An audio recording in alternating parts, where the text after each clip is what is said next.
Assalamualaikum warahmatullahi wabarakatuh.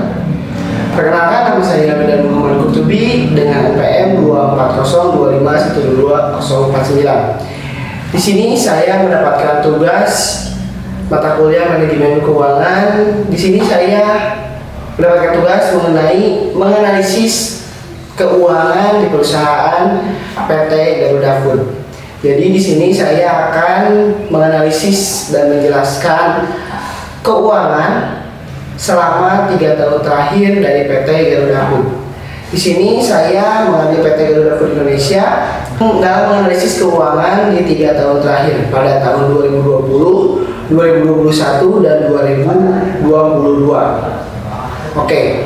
Selama 3 tahun terakhir, PT Garuda Food Indonesia mengalami fluktuasi dalam laporan keuangan mereka, terutama dalam hal aset, liabilitas, dan ekuitas. Mari kita lihat perkembangan tersebut. Kita mulai dari aset. Kita analisis dari aset lancar terlebih dahulu. Kita bisa langsung lihat ke aset lancar di keuangan PT Garuda Food Indonesia. Kita lihat aset lancar pada tahun 2020 di PT Garuda Food Indonesia. Ini aset lancar PT Garuda Food tahun 2020 itu sebesar 2,32 triliun rupiah. Lalu pada tahun 2021 jumlah aset lancar mengalami peningkatan menjadi 2,61 triliun rupiah. Di tahun ketiga, di tahun 2022, aset lancar terus meningkat sehingga menjadi 3,19 triliun rupiah. Lalu kita lanjut ke aset tidak lancar dari PT Garuda Food Indonesia. Aset tidak lancar pada tahun 2020 PT Garuda Food Indonesia, aset tidak lancarnya perusahaan ini mencapai 4,34 triliun rupiah. Lalu pada tahun 2021 jumlah aset lancar di PT Garuda Food Indonesia itu mengalami penurunan menjadi 4,15 triliun rupiah. Lalu pada tahun 2022 aset tidak lancar sedikit berkurang lagi di PT Garuda Food Indonesia itu menjadi 4,13 triliun rupiah. Di sini kita bisa menganalisis jumlah aset di PT Garuda Food Indonesia. Total aset perusahaan Garuda Food Indonesia pada tahun 2020 itu sebesar 6,67 triliun rupiah. Namun pada tahun 2021 jumlah aset ini hampir tidak mengalami perubahan signifikan. Tetapi pada tahun 2022 aset ini meningkat menjadi 7,32 triliun rupiah Indonesia. Kita lanjut ke liabilitas. Liabilitas pada PT Garuda Food Indonesia itu ada dua, ada liabilitas jangka pendek dan jangka panjang. Kita mulai dari liabilitas jangka pendek. Pada PT Garuda Food Indonesia itu ini liabilitas jangka pendeknya tuh tahun 2020 sekitar 1,31 triliun dan tahun 2021 mengalami peningkatan yang lumayan signifikan menjadi 1,77 triliun rupiah.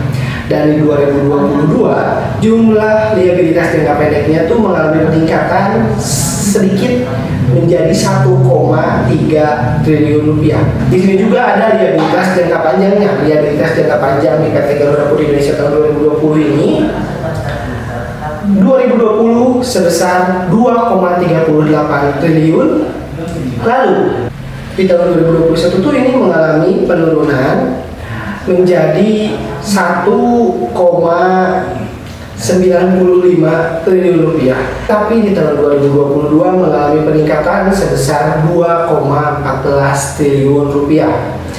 Kita lihat dari jumlah liabilitas jangka panjang dan jangka pendeknya. Kita bisa lihat di jumlah liabilitas PT Garuda Food Indonesia ini tuh jumlah liabilitas pada tahun 2020 sebesar Rp 3,7 triliun rupiah dan pada tahun 2021 mengalami peningkatan menjadi 3,72 triliun rupiah. Lalu pada tahun 2022 juga mengalami peningkatan yang lumayan signifikan menjadi 3,97 triliun rupiah. Ini merupakan jumlah liabilitasnya. Lanjut kita ke ekuitas dari keuangan PT Garuda Food Indonesia.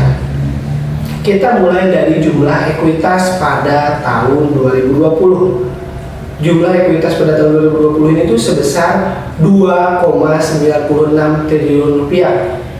Lalu pada 2021 ini mengalami peningkatan menjadi 3,3 triliun rupiah. Lalu pada tahun 2022 ini mengalami peningkatan yang cukup signifikan menjadi 3,35 triliun rupiah.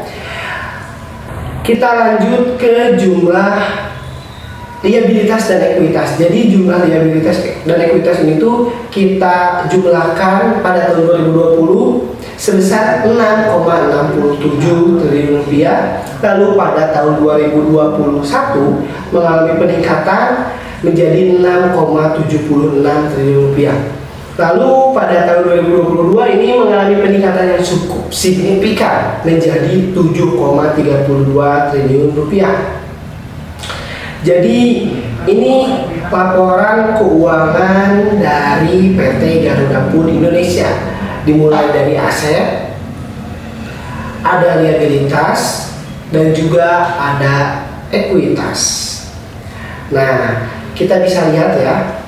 Dari data ini terlihat bahwa PT Garuda Food Indonesia itu mengalami peningkatan aset secara signifikan selama 3 tahun terakhir pada tahun 2020, 2021, dan 2022. Meskipun ada fluktuasi dalam aset lancar dan tidak lancar, tetapi total aset perusahaan meningkat.